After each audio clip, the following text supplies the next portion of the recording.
नमस्ते दोस्तों। आज हम बात करने वाले हैं एक मर्डर केस के बारे में, जो भी आप सभी लोगों ने सुन लिया होगा। मेघालय मर्डर केस के नाम से इसको भी लोग बात कर रहे हैं। राजा रघुवंशी और सोनम रघुवंशी, जिनकी शादी होती है 12 मई को। शादी के बाद जो सोनम रघुवंशी है वो हनीमून के लिए एक ट्रिप प्लान करने के लिए बोलती है।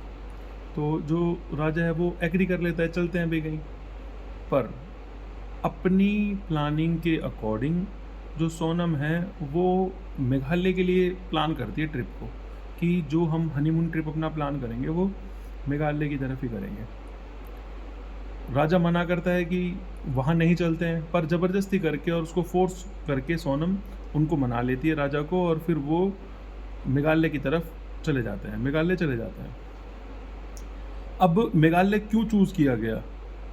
क्योंकि उसकी पहले से पूरी प्लानिंग थी कि उसको किस तरीके से इस मर्डर केस को अंजाम देना है। सास मना करती है कि आप इतनी दूर ना जाइए, पर वो सास की बात नहीं मानती। सास कहती है भाई जो सोना आपने पहना हुआ है एटलीस्ट वो उतार करके आप चले जाओ, बट वो सास की भी बात नहीं मानती।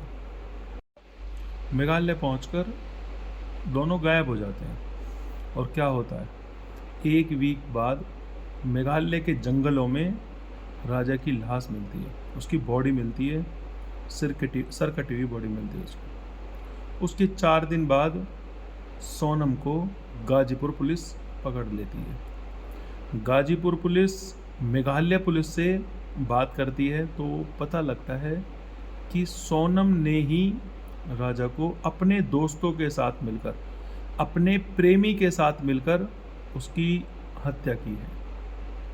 अब ये सुनने में कितना झंझोड़ देने वाला लग रहा है। जब मैंने कुछ दिन पहले से भी लेटेस्ट मतलब न्यूज़ में चल रहा है, तो मैं लड़की को लेके सिंपैथी फील कर रहा था। मैंने कहा यार कि वो लड़की कहाँ होगी, कैसे होगी, किस हालत में होगी। पर जब मैंने ये सुना कि उस लड़की ने ही लड़के को मारा है, मतलब ऐसा कैसे? लड़की ने अपने प्रेमी के साथ मिलकर, अपने दोस्तों के साथ मिलकर उसको मारा। मेघालय क्यों चूज़ किया गया? क्योंकि वहाँ पर भीड़ भाड़ कम है और सीसीटीवी जो कैमराज हैं वहाँ पे वो कम है, तो उन्होंने वो मेघालय की जो लोकेशन है वो चूज़ की।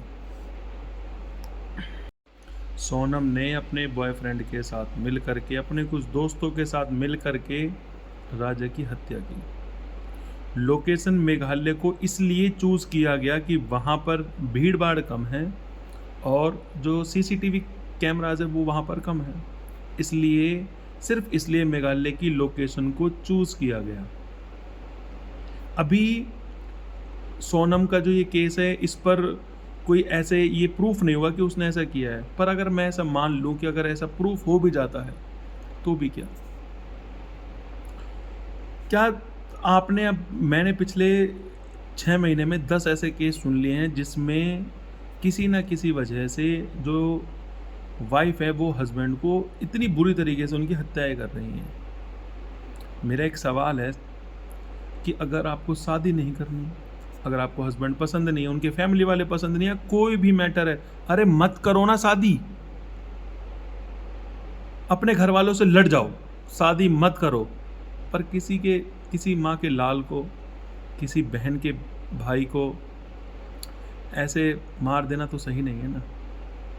इससे दोनों फैमिली, लड़की की पूरी फैमिली, लड़के की पूरी फैमिली ख़त्म हो चुकी है। एक छोटा सा जो उसने शादी से पहले स्टेप लेना था कि मुझे इससे शादी नहीं करनी, अगर वो ये स्टेप ले लेती तो आज 2 फैमिली की ज़िंदगी ख़राब होने से बच जाती। बोलने को तो मन में बहुत कुछ है, पर बोला थोड़ा सा कम जा रहा है। तो आप सभी से निवेदन है कि जो महिलाएं ये देख रही हैं, जो लड़कियां ये देख रही हैं, कम से कम वो कुछ भी ऐसा स्टेप लेने से पहले कुछ थोड़ा सोच लें।